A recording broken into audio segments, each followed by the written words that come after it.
Hey squad, today we'll be exploring the unexpected power of the Vala Nienna and the role of sorrow, grief, and pity in Tolkien's writings. I've mentioned a couple times on this channel that Nienna seems to be one of those characters who's easy to overlook. As one of the Valar, she's naturally supposed to be powerful, but the Valar generally don't take much of an active role in Middle-earth's history after the rebellion of the Noldor. And even by these standards, Nienna's role seems to be a particularly passive one. Wilmo occasionally erupts in aquatic majesty to deliver portentous words. Manwe's got the eagles. Yavanna created the two trees and left her dendritic mark on almost every landscape in Lord of the Rings. And even when she's not being praised in elaborate elven hymns, Varda's stars are always shining. Nienna, on the other hand, cries a lot, and that seems to be it. She is the Lady of Pity, and the Silmarillion tells us she mourns for every wound that Arda has suffered in the marring of Melkor. But she does not weep for herself, and those who hearken to her learn pity and endurance in hope. She brings strength to the spirit and turns sorrow to wisdom. Now, I don't think anyone would claim that that's not a noble and important function, but it still seems like her power may be more of a curse, practically speaking. Her role is to empathize with the sufferings of the world. That can seem like a pretty unfortunate power to have in a world that's inherently flawed and filled with suffering.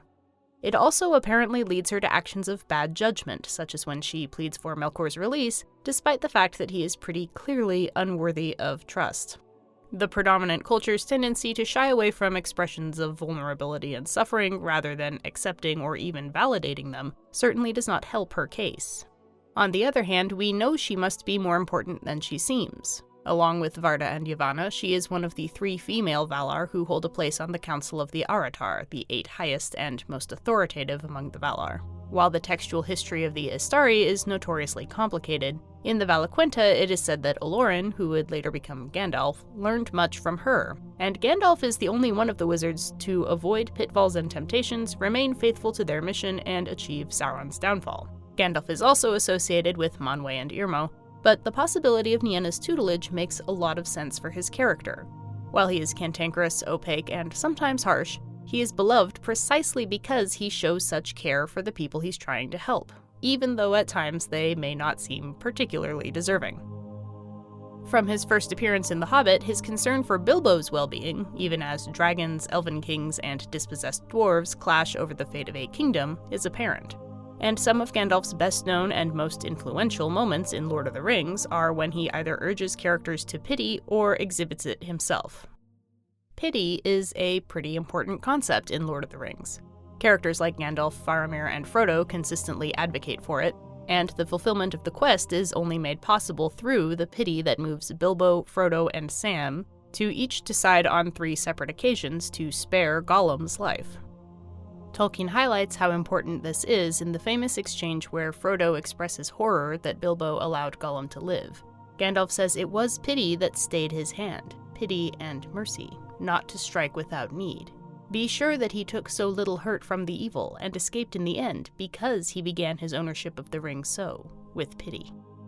Even after the destruction of the ring, the authority conferred by Frodo's increased capacity for compassion isn't generally recognized by his countrymen, or even his close friends, who seem to doubt its practicality as they attempt to reclaim the Shire. Merry, for instance, protests, "You won't rescue Lotho or the Shire just by being shocked and sad, my dear Frodo." But one person who is able to recognize the increase in Frodo's spiritual stature is Saruman, and while he recoils from Frodo's pity, he also recognizes its power. There was a strange look in his eyes of mingled wonder and respect and hatred. "You have grown, halfling," he said. "Yes, you have grown very much. You are wise and cruel. You have robbed my revenge of sweetness, and now I must go hence in bitterness, in debt to your mercy. I hate it and you."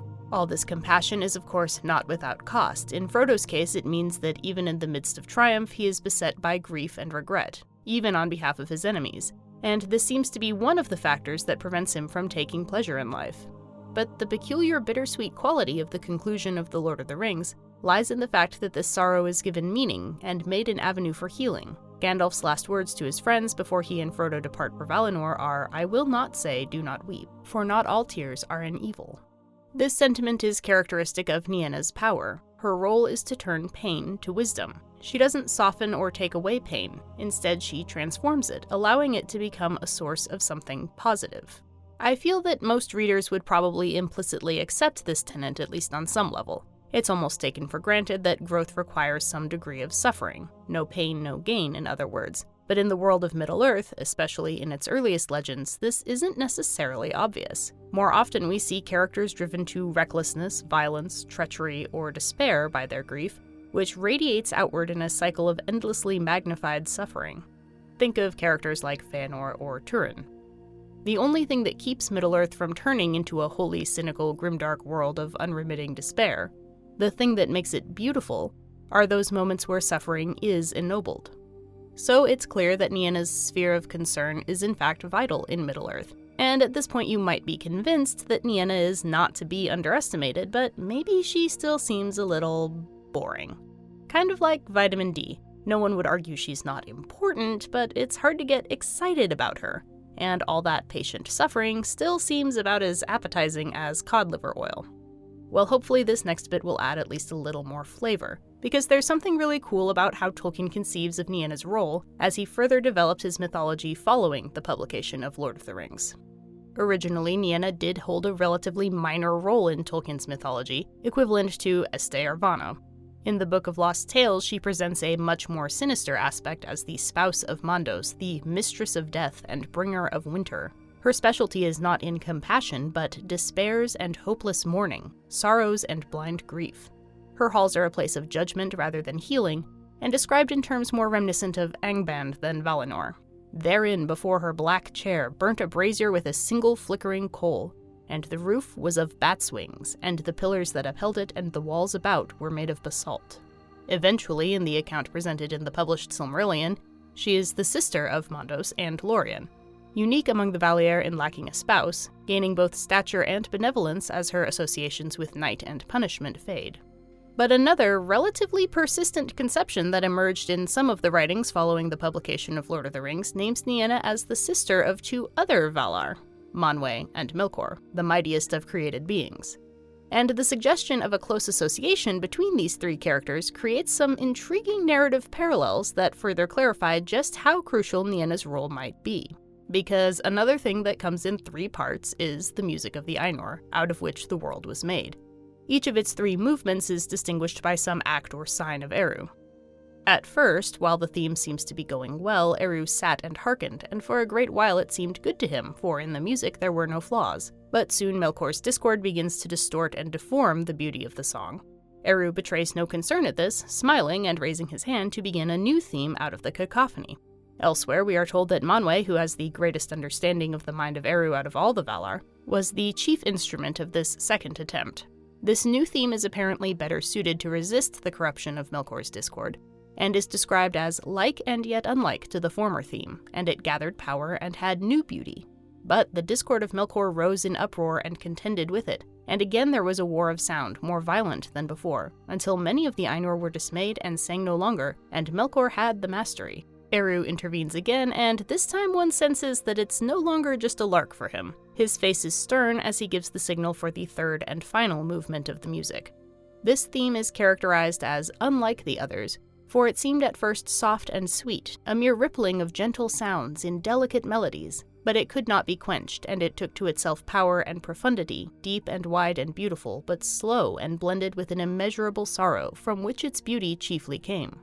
Rather than seeking to drown out or overwhelm the discordant elements, this ultimate approach triumphs by using the apparently harsh notes to give beauty and strength to the music, and accordingly the music ends not with a gradual fall of silence, but with a chord deeper than the abyss, higher than the firmament, piercing as the light of the eye of Iluvatar, the blending of every possible voice into a single phenomenon.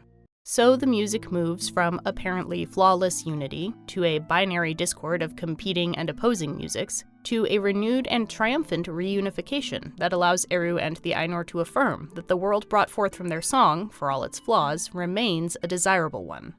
The three parts of the Ainurlindale are further mirrored in the Elven conceptions of the three different ontological possibilities for Arda. Arda Unmarred, the hypothetical perfect world that would have resulted from the original harmonious theme.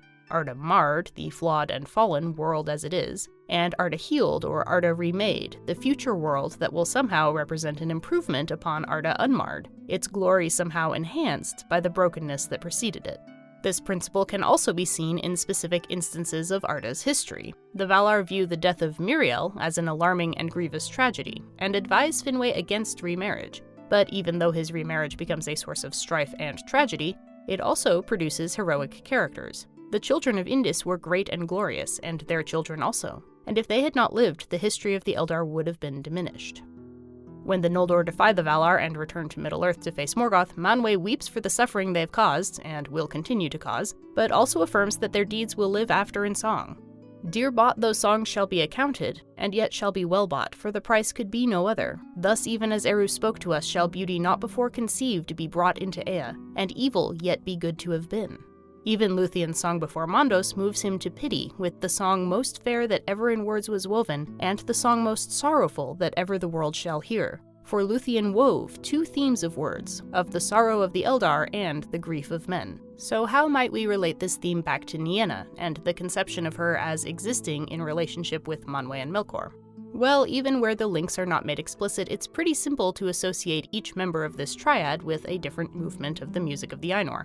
As the eldest and mightiest of the Ainur, Melkor may or may not have been originally intended as the chief instrument of the music, but through his discord he certainly demonstrates his ambitions to be not just the chief, but the only instrument. He's decided the only way to make sure his voice is heard is to make sure his is the only voice that can be heard, by going so far as to attempt to reject the theme devised by Eru, through whom he exists. He commits to a futile effort to create something while rejecting the very collaborative principles of creation itself.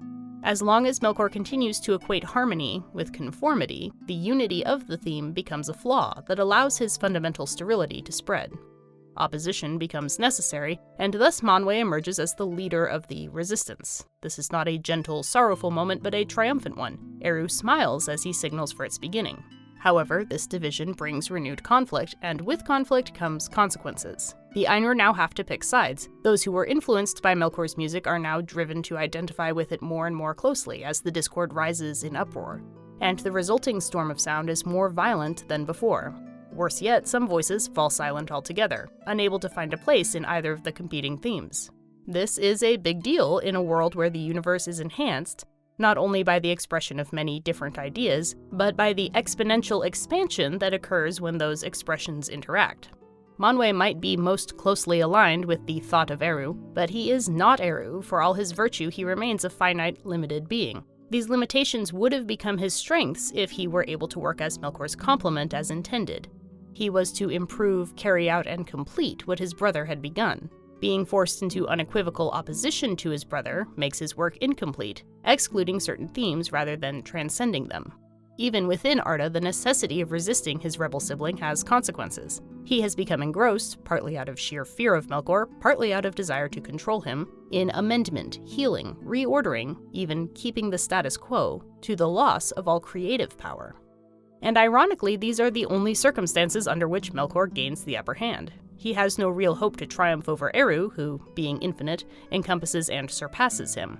Despite his best efforts, Melkor cannot exist outside of that which supersedes existence itself, but he can definitely succeed in distinguishing himself from Manwe, who is, after all, only another finite being like himself, and if indeed no less powerful, then certainly no more.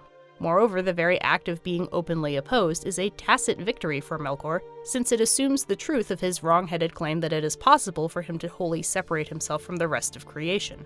This allows his nebulous corruption to define itself as discordance. As in life, when conflict is reflexive and binary, each side is empowered to define the scope of the other. Into this black and white battle, Eru, now grave, introduces the last theme, one that does not seek to deny pain, but instead accepts it, and in accepting, makes it a thing of beauty. Was Nienna the chief instrument of this final strategy? Well, it seems plain that she must have at least been involved. So great was her sorrow as the music unfolded that her song turned to lamentation long before its end, and the sound of mourning was woven into the themes of the world before it began. In the Annals of Aman, one of the texts where Nienna is named as the sister of Manwe and Melkor, Tolkien added a note that even in the music, Nienna took little part, but listened intent to all that she heard, Therefore, she was rich in memory and far-sighted, perceiving how the theme should unfold in the tale of Arda. Nienna's no more perfect or omniscient than Manwe or Melkor are, and in this account her understanding of grief still leaves her vulnerable to despair and to misjudgment. But while Melkor is too self-absorbed to understand much of anything, and Manwe's concern is with absolute rectitude, with how things ought to be according to the thought of Eru, Nienna's strength is to understand the theme as it is. That is, how all parts of it, discordant or otherwise, will interact and give rise to new marvels. Her power is the power that gave rise to the Arda we know, flawed and damaged, full of anguish that cannot be redressed, and yet something to be cherished and affirmed, not in spite of or even because of its problems, but through them. When I started, I pointed out that not much is told of Nienna, apart from her weeping and association with grief. The only other detail we get is that her raiment is gray. Gray like the original garb of Gandalf, whose humility and compassion in sacrificing himself is what allowed him to return with the strength to ensure Sauron's defeat. Gray like the havens that are a place of sorrowful parting, and yet of hope. Gray like the union of the darkness and the light, at twilight and at dawn. As Frodo sails west, too wounded by the tragedies of his world to take pleasure in its recovery, it seemed to him that as in his dream in the House of Bombadil, the grey rain curtain turned all to silver glass, and was rolled back, and he beheld white shores and beyond them a far green country under a swift sunrise. If this is a foretaste of the remaking of Arda, it seems plain that Nienna is the one with the knowledge of the path to get there. If you enjoyed this video, leaving a like will give strength to your spirit and turn sorrow to wisdom. We may not be able to remake Arda, but you can remake your YouTube experience by subscribing to the channel. Thank you to everyone for watching, and extra thanks to my patrons, including Dorwyn Gray, Emperor Kane, John Love, Brendan Mooney, E. Rose B, Elu Thiccgol, A.N. Kreutzberg, Eliananor, Frankie 12-String, Louis Maskell, Tamara Saldana, Luke, Karen and Michael Donahue, Kevin Gilstad, Joel Bion, Rogue Hot Pocket, and Jared Carver. They're the ones who select these topics every month, so if you want to vote on the next one, or see some of the bonus content that doesn't make it onto YouTube, check out the link below. Until next time.